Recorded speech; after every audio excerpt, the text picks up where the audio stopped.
up and find that what you're looking for has been here the whole time. If you could see that I'm the one who understands you, been hurt all along, so why can't you see you belong with me? Standing by and waiting at your back door all this time, how could you not know, baby? You belong with me, you belong with me, you belong with me. Have you ever thought just maybe you belong with me?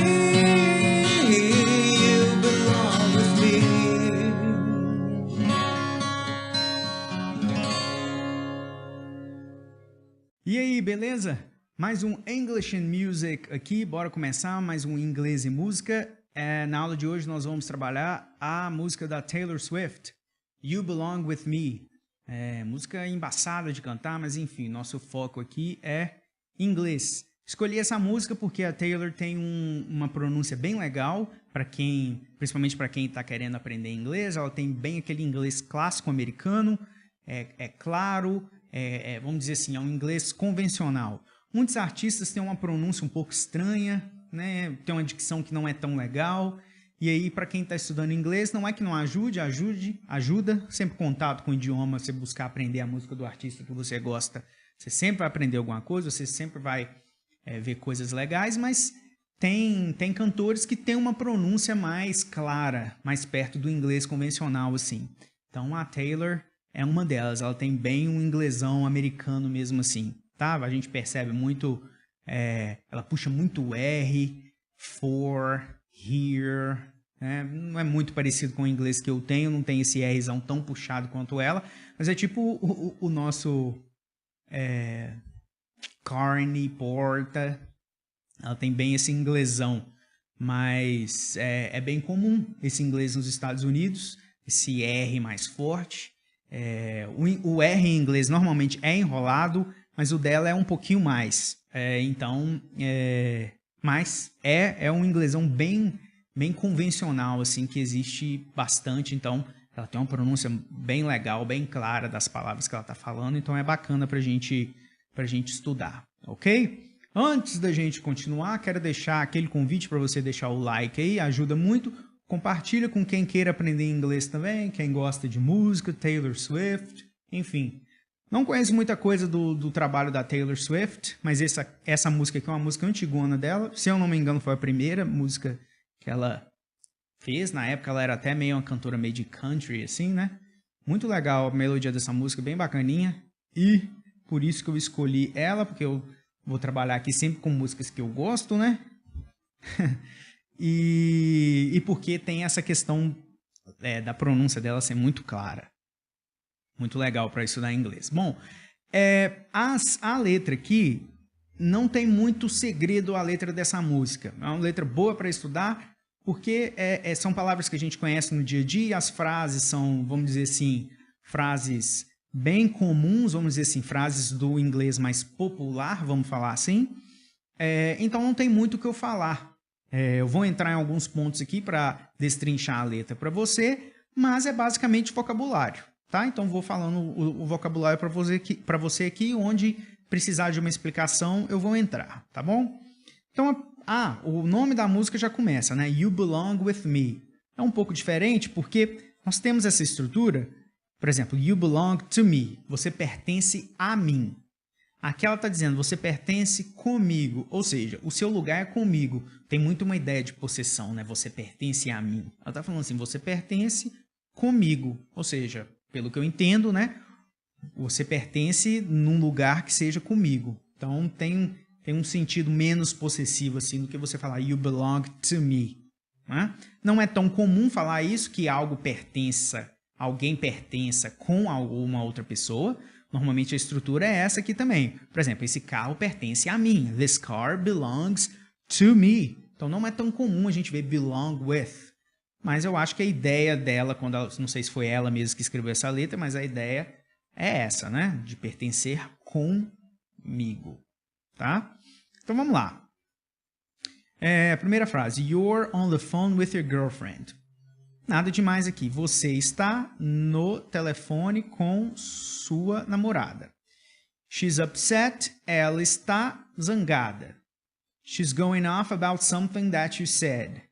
Ela está pirando, ou seja, ficando nervosa. Ficar nervoso é go off, ou seja, meio que dá uma explodida, né? E aqui aí a gente coloca ficando, né? Pirando, tem esse ing, né? Tocar é play, tocando, playing. Dirigir, to drive, dirigindo, driving. Então sempre esse dirigindo, dançando, nadando, tem esse ing aí. Sobre algo que você disse. Cause she doesn't get your humor like I do. Cause é uma abreviação de because, né? Muito comum de se falar, mas não é correto escrever, tá? Porque ela não entende seu humor como eu entendo. Tá, aqui tem duas coisas para falar. Get é muito comum para ser usado como um substituto de understand. Understand, tá? Então, se eu falo assim, I don't get it, alguém explica algo para você, você fala, I don't get it. Ou seja, eu não entendo isso aí que você está falando. Eu posso falar também, I don't understand it. I don't understand you. Whatever, enfim. Então, é um sinônimo, tá? Outra coisa, ela fala, porque ela não entende o seu humor like I do, como eu entendo. Ah, mas você não acabou de falar que eu entendo é I understand? Por que esse I do aí? O I do significa eu e o verbo, a ação que está dentro do contexto. Por exemplo, a pessoa pergunta para mim, do you drive every day? Você dirige todo dia? Eu posso responder, yes, sim, eu dirijo, I do. A pessoa pergunta, do you eat fish? Você come peixe? Yes, I do. Sim, eu como. Ok? Então, é isso que está sendo feito aqui nessa frase. I'm in my room. Eu estou no meu quarto. It's a typical Tuesday night. É uma típica terça à noite.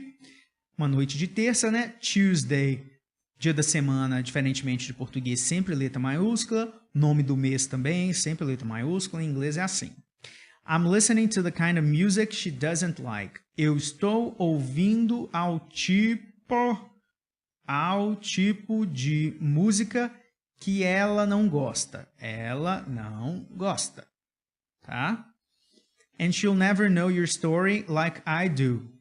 E ela nunca saberá, nunca conhecerá sua história como... mesmo a like I do lá de cima. Like I do, like I do. Aqui, ó. Ela não entende o seu humor like I do, como eu entendo. Ela nunca saberá da sua história like I do, como eu sei. Percebe que o I do muda de significado dentro do contexto que você tá usando? E aqui tem uma frasinha no futuro. She'll never know. Ela nunca saberá. Se a gente faz essa frase no presente, ela nunca sabe, eu digo she never knows. Tá? E aí no futuro, eu tô falando she will, que aí a contração vira she'll, never know. Aí tiro o S, tá? Conjugação certinha do futuro é essa, é o will mais o verbo, beleza? No presente, para ela, eu preciso falar she knows. Se eu falo she know, é um erro tipo nós vai, a gente gostamos, eles gosta. É um erro de conjugação de verbo. Então, correto na afirmativa. No presente, ela sabe, she knows. Tá? Da mesma forma que aí a negativa vira she doesn't, e eu tiro o S, né? She doesn't know, aí eu tiro o S. Tá? Tudo conjugação de verbo. Beleza. Let's move on. Vamos continuar aqui. But she wears short skirts.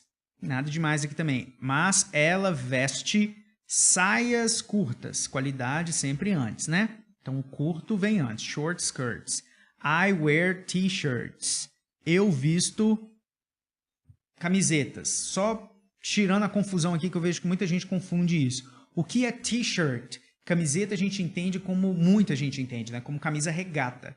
T-shirt não é isso. T-shirt é camisa sem botão. Então, isso aqui que eu estou usando não é uma t-shirt, é uma polo shirt, tá? Enfim, só para deixar claro. T-shirt é a camisa sem botão, tá? T-shirt, tipo essas camisas de malha, assim. She's cheer captain, ou seja, ela é capitã de torcida, cheer captain.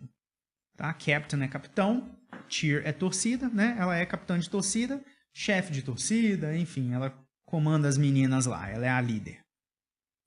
And I'm on the bleachers. E eu estou nas arquibancadas. Bleachers é a arquibancada, tipo, a mais barata, sabe? A arquibancada lá não tem cobertura normalmente. Então, a arquibancada mais barata de um estádio normalmente é lá que são os bleachers, que é esse lugar que a gente chama de bleachers.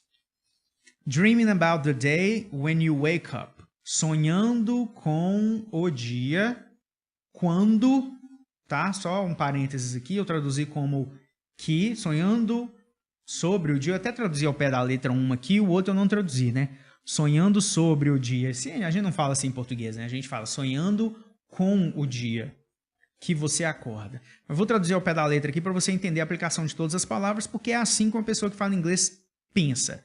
Sonhando sobre o dia quando você acorda, tá? No caso, se você já fala um pouquinho de inglês, aí você vai pensar que sonhar com é dream with, e não é. A gente vai usar dream about ou dream of, tanto faz, ok? Dream about ou dream of. And find that what you're looking for. And find that what you're looking for. E encontra e descobre que o que, tá? Que o que você está, you're looking for, procurando. Look é olhar ou parecer, né? Você parece com a sua mãe, you look like your mother. Mas também é o verbo olhar, look, olhe para mim, look at me, tá? Mas look for é procurar. Procurando, como a gente já viu antes, looking for. Sonhar é dream, sonhando, dreaming. E aí esse é o padrão, tá? Has been here the whole time. Esteve aqui o tempo inteiro. Esse the whole é o inteiro, tá? O tempo inteiro. A pronúncia é whole, tá? Esse W a gente não pronuncia. Aí aqui é o refrão. If you could see that I'm the one who understands you. Se você pudesse ver que eu sou aquele ou aquela, né, que entende você, duas coisas. Esse the one a gente usa bastante para substituir a pessoa. Se você pudesse ver que eu sou a pessoa, I am the one. Eu sou, né, eu sou aquele. Sou a pessoa que entende você. Esse que aqui tem um sentido de quem, nós usamos para pessoas, tá? Somente para pessoas. Porque who significa quem, por exemplo. Quem é seu pai? Who is your dad? Tá? Been here all along, so why can't you see? Estive aqui, né? Been here, estive aqui o tempo todo, all along, ou seja, durante o tempo todo. Então, por que? Aí é que ela faz uma pergunta. Você não vê. Então, por que você não vê? Tá, duas coisas aqui. Been here, eu acho que a ideia que ela estava querendo dar é I've been here. Eu estive aqui, tá? Mas, na linguagem coloquial, é muito comum a gente comer alguns pedaços da frase, tá? E aí é o que ela fez aqui. Been here. Então, estive aqui, né? Aí ela fala, why can't you see? Por que você não pode ver? Can't... Porque você não consegue ver. Que você não pode ver. Can't you see é uma pergunta. You can't see não é uma pergunta, tá? Então a pergunta ela faz a inversão. Porque você não pode ver you belong with me, que você pertence comigo. Beleza, aí ela volta lá para o verso. Walking the streets with you and your worn out jeans. Andando nas ruas, ela sumiu com um G aqui, é bem comum a gente falar isso, tá? Essa palavra correta seria escrita assim, walking, mas como a gente praticamente não pronuncia esse G, é bem comum na linguagem coloquial nós tirarmos. As ruas com você e o seu jeans velho, seu jeans usado, worn out, que foi vestido demais. I can't help thinking this is how it ought to be. I can't help thinking, ou seja, eu não consigo... I can help, por exemplo, eu não consigo ajudar você. I can't help you. Mas, por exemplo, quando você fala, eu não consigo parar de fazer algo, ou seja, eu tento, mas eu não consigo. É nesse sentido, tá? A gente usa bastante esse can't help. Por exemplo, você não consegue parar de ligar para ele, né?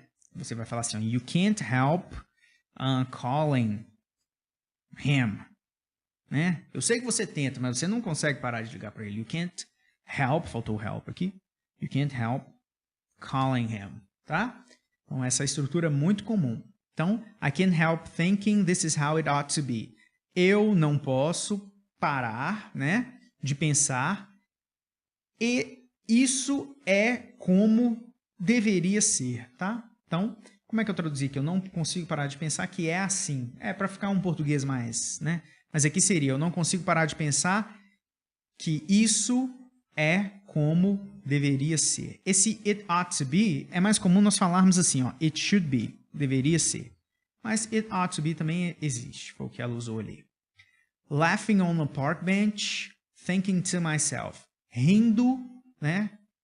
A pronúncia aqui é laughing, esse GH tem um som de F, tá? On a park bench, num banco da praça. Bench é banco. Thinking to myself, pensando comigo mesma. Esse myself, eu mesmo. Hey, isn't this easy? Ei, não é fácil? Isso não é fácil? Ou seja, eu ando com você na rua, eu não consigo parar de pensar que é assim que deveria ser, a gente rindo no banco da praça.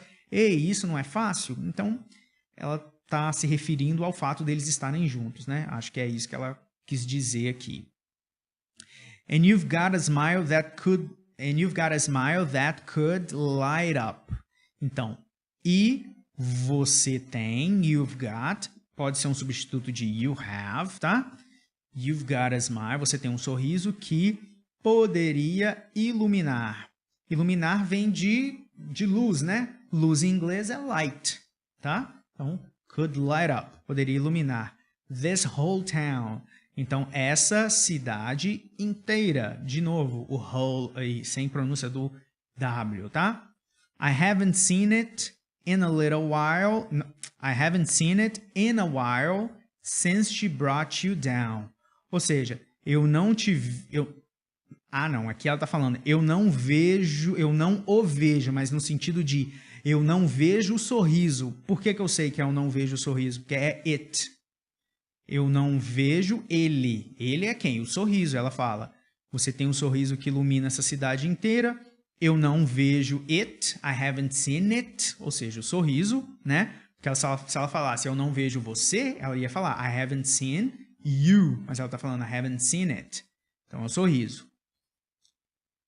Há algum tempo, né? Há um tempo, desde que ela te magoou, te chateou. Então, chatear alguém é bring alguém, que você vai pôr a pessoa aí, e down, tá? O que ela fez? Ela usou o passado. Brought, que é o passado de bring, brought you down, chateou você, tá? Bring, só o verbo bring é o verbo trazer. E o verbo no passado, eles trouxeram, é brought, do mesmo jeito que a gente viu ali, ó, brought. Então, aqui é o que a gente chama de phrasal verb. Bring alguém down. Aqui, ó, bring down, a pus no passado, vira brought you, né? Brought alguém e down. You say you're fine. Você diz que você está bem. Puro vocabulário aqui, tranquilão.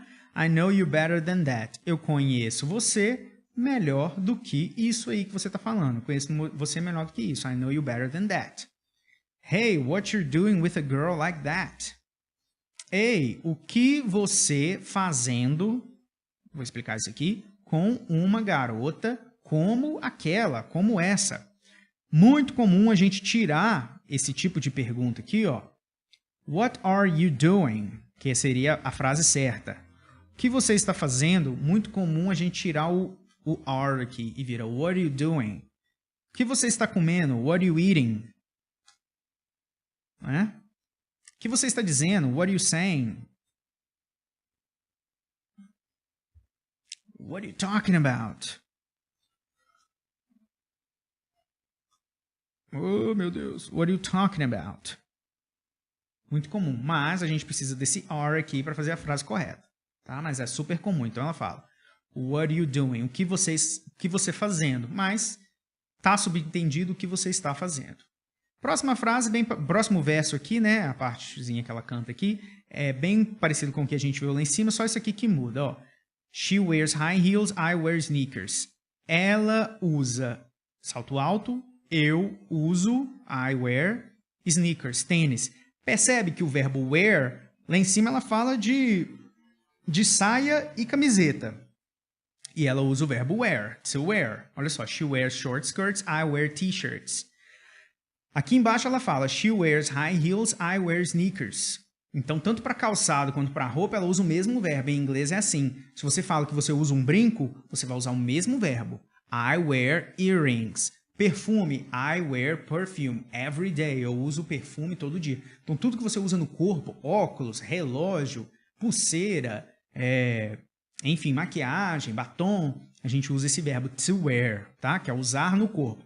Não use o verbo to use, que é usar no sentido de um objeto fora de você. Por exemplo, eu uso meu computador todo dia. I use my computer every day. Mas usar no corpo é to wear, ok? Seguindo... Aí a mesma coisa aqui, she's cheer captain and blá blá blá. Bom, aí ela fala o refrão de novo e aqui ela acrescenta essa parte, standing by, que ela não fala na primeira parte, né? Standing by and waiting at your back door. Então esse standing by aqui é aquela palavra, aquele termo que a gente já puxou pro português, né? Stand by, ou seja, tá ali de stand by, né? Não preciso nem entrar muito no português aqui para você entender isso. Então esse standing by, ou seja, eu estou ali ficando de stand-by e esperando ou seja, perto da sua porta do fundo, at your back door. Só puxar um ponto aqui, que às vezes me perguntam sobre essa coisa de preposição, todo mundo tem uma preocupação danada com isso. Então vou usar aqui essa questão da porta que fica claro para explicar. Por exemplo, se eu digo assim, ó, eu bati na porta, eu vou falar I knocked on the door. Por que eu falo aqui on the door?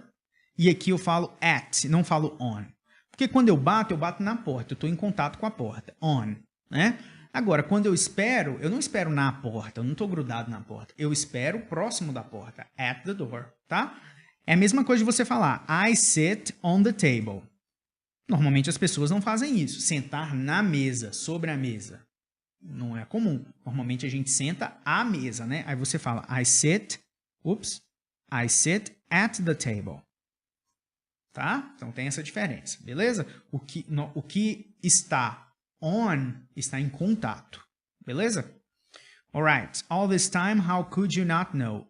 Todo esse tempo, como você não poderia saber? Então esse could you not know, existe uma maneira mais comum de falar isso, que é couldn't you know. Ela está fazendo uma pergunta. Couldn't you know? Como você não poderia saber? Mas o que ela fez? Ela pegou esse couldn't, que é uma abreviação, tirou o not daqui e pôs lá do outro lado. Could you not know, tá? Se não fosse uma pergunta, ela fala assim, você não poderia saber. Sem fazer uma pergunta, ela falaria you couldn't know, ou então you could not know. Então, tudo a mesma coisa. Só sem esse P aqui. Beleza? Vamos lá. Baby, you belong with me. Querido, você pertence a mim, né? Nada demais aqui. E aí tem essa parte mais lá no fim na música. I remember you driving to my house. Puro vocabulário aqui também, não tem muito o que dizer. Eu lembro de você dirigindo. De novo ela tirou o G aqui, né? Que a gente não pronuncia. Para minha casa. In the middle of the night. No meio da noite. I'm the one who makes you laugh.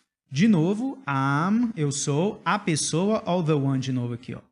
Que faz você rir. When you know you're about to cry.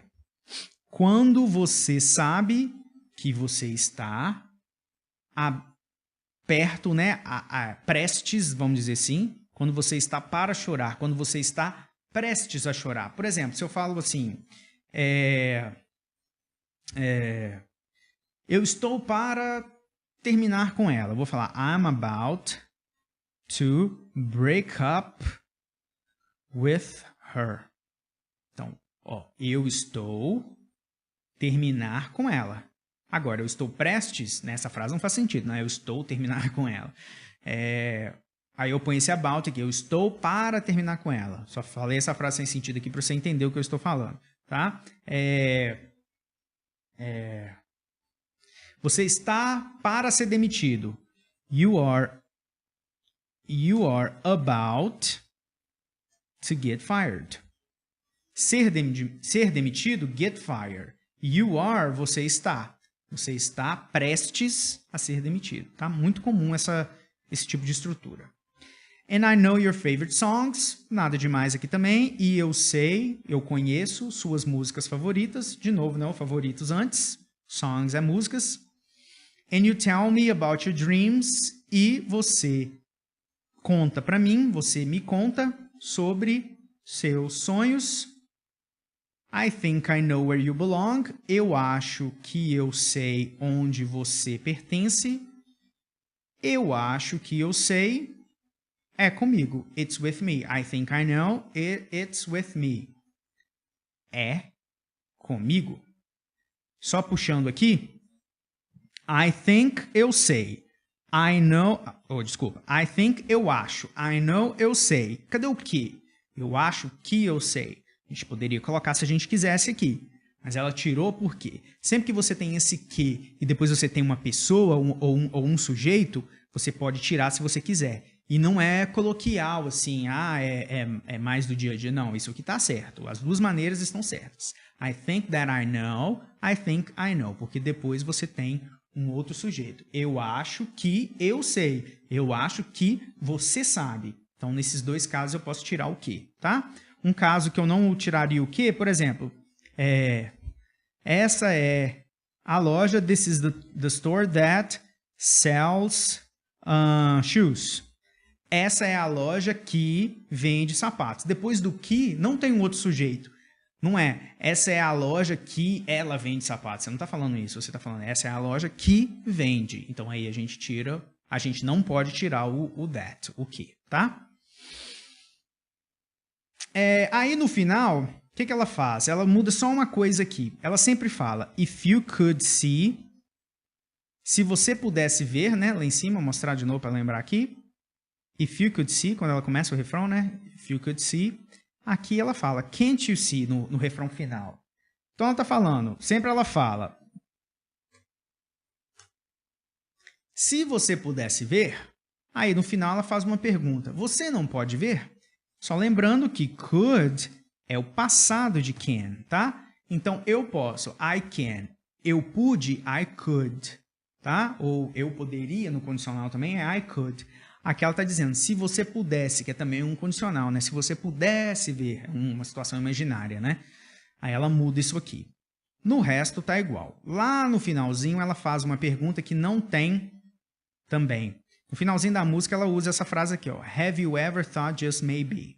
Então, essa frase, have you ever, bem comum. Você já, alguma vez na vida, você já viajou para fora, você já viu o mar, você já dirigiu um trator, você já pintou o cabelo de azul? Então, a gente usa essa estrutura. Have you ever e o verbo no particípio, tá? Se você não entende o que é particípio, assiste a aula que saiu quarta-feira aí que você vai entender. Have you ever thought, que é o particípio de think. Você já pensou, tá? Think é pensar, o particípio é thought. Você já pensou ao menos, have you ever thought just maybe? Esse just tem muito sentido de só, somente, tá? Um sentido mais minimalista, vamos dizer assim. Então, have you ever thought just? Eu pus aqui como ao menos. Você já pensou ao menos, talvez? Talvez é maybe. You Belong With Me, que é o nome da música. Beleza? Musiquinha massa, gosto dessa música, gosto da melodia dela. Como eu disse, ela tem uma pronúncia super legal, bem convencional a pronúncia da Taylor Swift. Muito bom para estudar inglês. Tem cantores que são assim. E normalmente a preferência para a gente estudar são esses, porque, como eu disse, é um inglês convencional mesmo. Muito legal para estudar. Se tiver dúvidas, deixa aí que eu tiro, que eu respondo. Lembrando, todo sábado tem um English and Music novo. Toda quarta tem as aulas de conteúdo de inglês, também com conteúdos novos de estrutura, gramática, expressão, pronúncia, enfim, variado. Toda quarta-feira sai isso aí. No Instagram e no Facebook, no Instagram e no Facebook, sai dicas lá todo santo dia, de domingo a domingo. Então fica ligado lá também. Beleza? A gente se vê por aí. Um forte abraço e have a good day!